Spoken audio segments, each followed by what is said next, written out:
Today I'm working on the terrain around the structures in the railroad complex at Evanston on my N-scale layout. Let's go trackside and I will show you what I'm doing.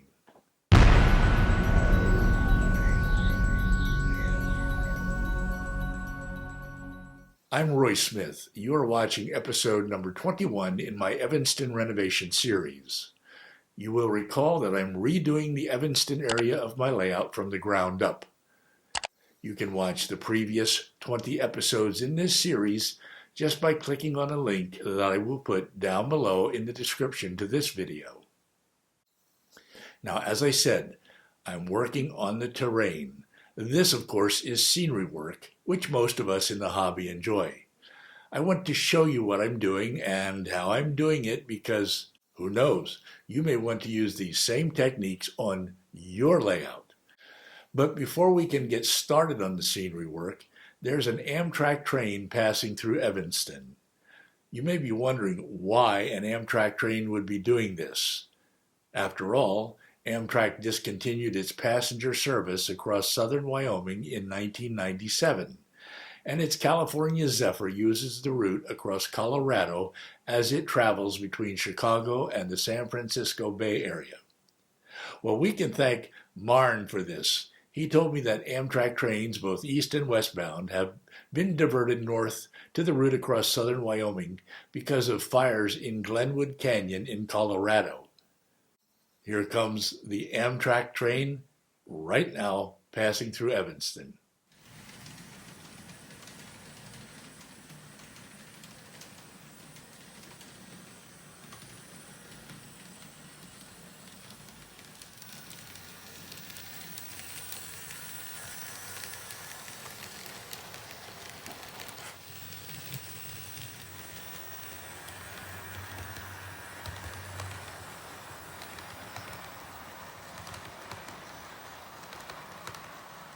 Thanks, Martin. You have given me another justification for running Amtrak trains on my layout.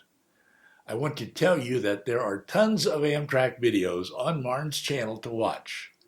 I will put a link to his channel down below. Well, it was fun to watch that Amtrak train, but now it's time to get to work. First thing I want to do is embed these short pieces of track around the turntable into the soil. Why would I want to do that? Because this is what the track looks like on the prototype at Evanston, Wyoming. As you can see, the ties and even a part of the rails are covered by dirt and debris. So I'm marking where I want to cut out the cork sheet under the track. Cutting out the cork will enable me to lower the pieces of track into the cork, and doing that will make it easy to cover the ties and part of the rails with soil. I have cut up a section of Atlas track to make these short pieces. I might have cut up more pieces of track to make this scene look more prototypical, but I didn't have any more Atlas track. So what I have done will just have to be representative of the prototype. I'm removing the turntable and the pieces of track so that I can cut out the cork more easily.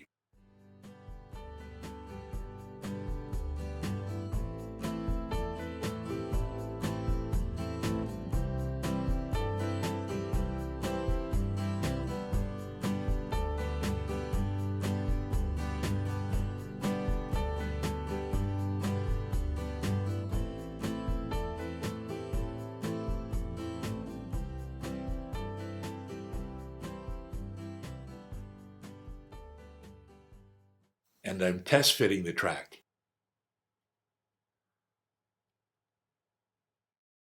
There, all three pieces of track are in place. I'm checking to make sure that they line up with the turntable. Then I will glue them in place.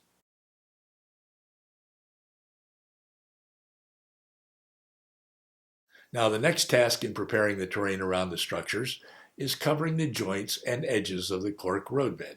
I'm using spackling paste to do this. As you can see, I've already made some progress in applying the spackling paste. Many modelers would use Sculpt-to-Mold to do this, but I prefer spackling paste for small jobs. I don't have to do any mixing. It's ready to go right out of the container, and it dries a lot faster than Sculpt-to-Mold. Now I'm going to apply spackling paste along the edge of the cork. First, I need to remove the power poles that my friend Chris in New Zealand sent to me. I might just snap them off if I don't get them out of the way. Fortunately, I haven't glued the poles permanently in place just yet. Next, I'm covering the track with blue painter's tape so that I don't mess it up as I apply spackling paste in this narrow area.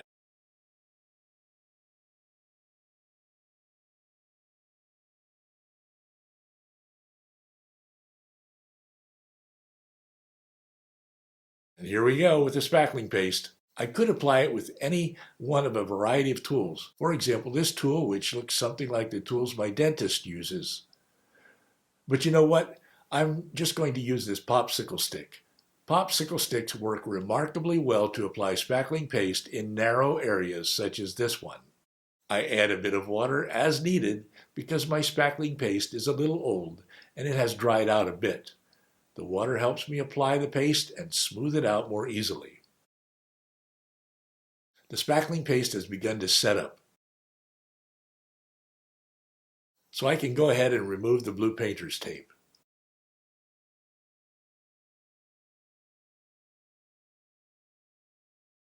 The spackling paste is dried completely, so now I can paint it starting with a base coat of Woodland Scenics ochre yellow. After that, I will apply washes of burnt umber and a little stone gray as I try to replicate the colors of the soil in the area that I am modeling.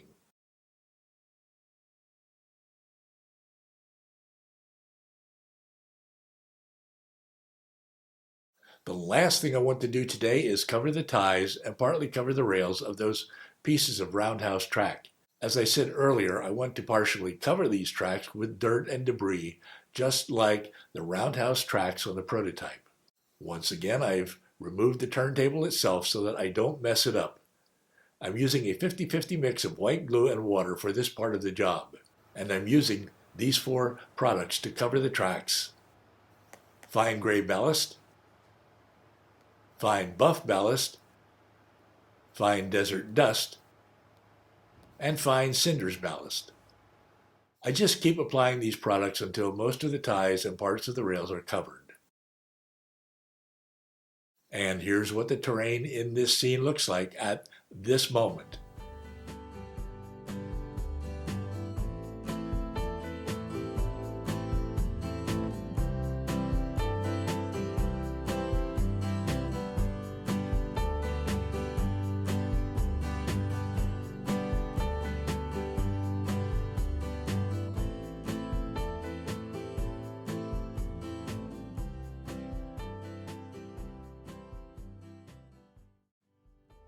Is it finished?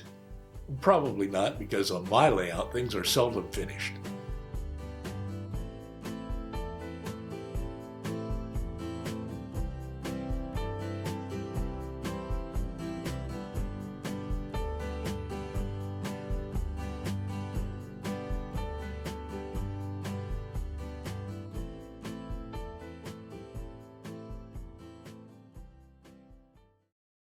I want the vegetation in the railroad complex to look something like this when I'm done. In my next video, I plan to put down the vegetation. I hope you will join me as I do that in my next video. Remember, there are tons of other videos to watch right here on this channel. You can go to my videos page and browse around. I will put a link to it down below. Or you can click over here to watch these videos. They include the entire Evanston Renovation series. Well, thanks for joining me today. I'm Roy Smith. Until next time, happy railroading.